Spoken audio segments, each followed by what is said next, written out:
Previously on the Diaries of Grandpa. 2 months had passed since that fateful night. No one in my family had spoken about what happened that evening. Instead, the entire house was scrubbed with apple cider vinegar from windows and doors to even the bathroom and toilet. And salt were placed by the windows in the bathrooms and toilets. Even the exteriors of windows and doors were cleaned with the same mixture, and rock salt was scattered across the yard. Once the cleaning was done, they burned bay leaves in the center of the house. Then sage was burned as incense and carried throughout every corner of the house. Yes, the monthly cleaning day was the perfect time to play the spy. My sister was too young to be involved in the operation. I trusted her, but I couldn't risk her letting something slip by mistake. From the outside, even if you removed most of the papers on top, all you could see was blank paper. There wasn't just one stack of paper, though. I got so close this time. I'm losing my mind. You wouldn't believe what I've discovered. If they didn't need to hide this from people, I'd go out and tell the whole city what I've seen. If they hadn't gone into shock that night and taken one more step toward me, I would have had to kill them. My grandfather would have had to kill me. Finally, the living room is done. I'm the Incense girl.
My God, they had finished the sage incense ritual in the living room.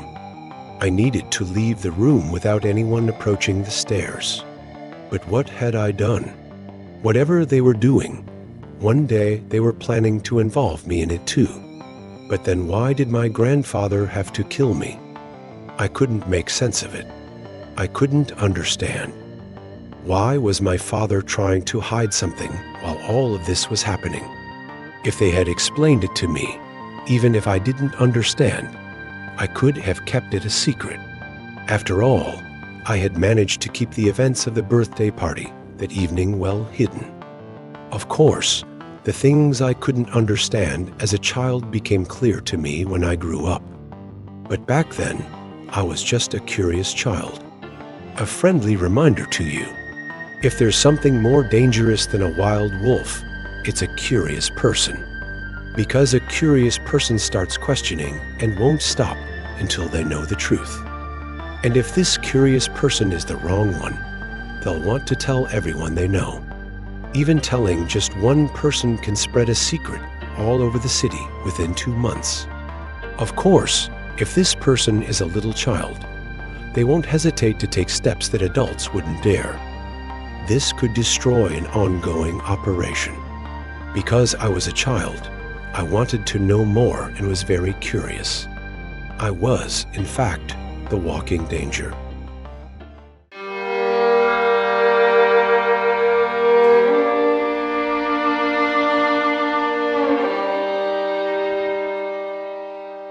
Anyway, I had knocked over the pencil box on the table corner. I think my mother heard the sound. She called out to me asking if I was okay and what had fallen. Then she sent my sister upstairs to check on me.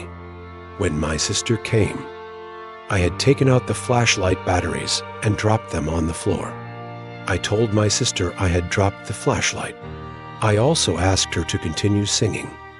My sister skipped happily to my mother and told her I had dropped the flashlight. I quickly returned to the room, picked up the pencils I had knocked over, and continued reading where I left off. If he hadn't been in shock that night and taken one more step toward me, I would have had to kill my grandson. My grandson isn't ready for this responsibility. Luckily, nothing happened. How well he played, as if he were on a secret mission, and without questioning anything. But I need to be more careful, because the curious boy's eyes are now on me. No matter what, I will protect them, but I won't be able to keep them away much longer. Neither they nor the government will let go of this matter. The families of the people they've killed have the right to know everything, because they're in danger now too. I don't understand why these curious people put their families at risk before they die. But these curious people who put their families in danger also have the right to know before they die. Seeing their last moments of regret brings peace to my conscience. It's my moral duty to protect their families from the same dangers I protect my own family from, because witness protection programs don't work when it comes to darkness. That last look before death, the final regret. But unfortunately, that final regret doesn't solve any problem. We had warned all curious people not to investigate these matters. We even told them it was a government matter. But unfortunately, this wasn't just a simple state secret or government issue. Still, we couldn't explain this in detail to those curious people. Also, curious people had a huge risk of causing mass hysteria. If fear and anxiety spread through society, it could lead to anarchy, murders, people losing their minds, looting, and the deaths of innocent people. We couldn't take that risk.